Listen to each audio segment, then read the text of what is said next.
Ya, pada materi ini kita akan belajar tentang penulisan dari CSS serta jenis-jenis selektor pada CSS. Oke, kalian bisa lihat di sini.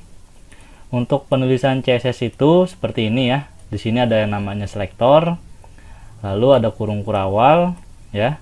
Lalu di tengah-tengah sini ada yang namanya property dan value. Properti di sini merupakan kode-kode dari CSS itu sendiri ya, kayak misalnya merubah warna teks yaitu propertinya color, dan value-nya itu adalah warnanya atau nilai dari warnanya. Bisa kita langsung format baku yaitu blue atau red, bisa juga dengan menggunakan kode warna. Oke, sampai sini paham ya. Dan pada properti ini kita nggak cuma satu ya, kita bisa banyak menambahkan properti. Contohnya seperti ini ya, kalian bisa lihat yang di bawah ini ya. Jadi bisa lebih dari satu ya. Jadi misalnya kita sudah memberikan warna teks, terus kita juga memberikan jenis teks atau apa segala macam. Nah itu bisa kita tambahkan ya dalam satu selektor ini. Oke, sampai sini paham ya. Dan di sini pada selektor ini sebenarnya ada 3 jenisnya ya. Nah ada 3 jenis pada selektor ini. Untuk yang pertama itu merupakan selektor elemen HTML. Nah, untuk yang pertama ini kita sudah praktekkan. Contohnya itu kalian bisa lihat pada materi sebelumnya ya. Nah, ini selektor HTML. Jadi dia langsung menuju kepada elemen HTML-nya ya. Langsung menunjuk elemen HTML-nya. Seperti ini contohnya. Oke, paham ya? Ya. Lalu yang kedua ini merupakan selektor ID. Selektor ID ini contohnya adalah tanda pagar seperti ini ya di CSS. Oke, kita coba praktekkan. Nah, di paragraf yang kedua ini saya kasih sebuah selektor yaitu ID dengan nama P2 ya, seperti ini. Atau saya kasih nama di sini yellow saja ya. Oke. Jadi di paragraf yang kedua ini saya kasih ID dengan nilai yellow. Oke. Lalu pada style ini ya, pada style di sini kita tambahkan seperti ini. Kalau untuk ID adalah pagar. Pagar lalu nama ID-nya yaitu yellow seperti ini ya. Oke. Ya, cukup mudah ya seperti ini. Lalu jadi selektor ini ketika saya bilang seperti ini pagar yellow berarti style di sini menunjuk ke arah paragraf yang kedua ini. Oke, paham ya? Saya coba rubah warnanya, color saya ganti menjadi yellow. Oke, simpan. Kita refresh kembali. Ya, seperti ini ya hasilnya. Warna paragrafnya menjadi yellow. Jadi ID ini kayak kita nunjuk ya, nunjuk ke siapa? Ke si yellow ini. Lalu kita kasih propertinya yaitu color dengan warna yellow atau kuning ya, seperti ini. Oke, untuk yang ID seperti itu. Lalu yang ketiga adalah selektor class.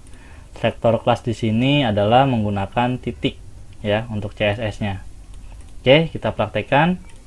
Jadi yang di sini ID, nah yang di bawahnya paragraf ketiga ini kita kasih sebuah class seperti ini ya. Class di sini hampir sama ID, fungsinya untuk memberikan penamaan ya. Oke, misalnya saya kasih kelas dengan nama purple ya, seperti ini. Oke, simpan. Lalu di CSS nya di atas seperti ini. Nah, kita gunakan titik namanya yaitu purple seperti ini. Oke, lalu kita kasih propertinya yaitu color dengan nama purple ya, seperti ini. Oke, simpan. Kita refresh hasilnya. Ya, hasilnya seperti ini ya. Cukup paham ya untuk ID dan kelas ini. Jadi ID dan kelas ini hampir sama fungsi dan kegunaannya untuk menunjuk ya atau memberikan nama pada elemen yang ingin kita berikan style ya, seperti itu. Oke, untuk perbedaannya kalau ID ini hanya boleh digunakan satu kali dan untuk kelas ini kita bisa gunakan berkali-kali. Oke. Jadi misalnya di sini kita kasih lagi kelas purple. Nah, ini diperbolehkan dengan menggunakan kelas, tapi tidak dengan ID. Misalnya ID yellow di sini. Nah, itu tidak boleh ya, tidak disarankan juga. Oke.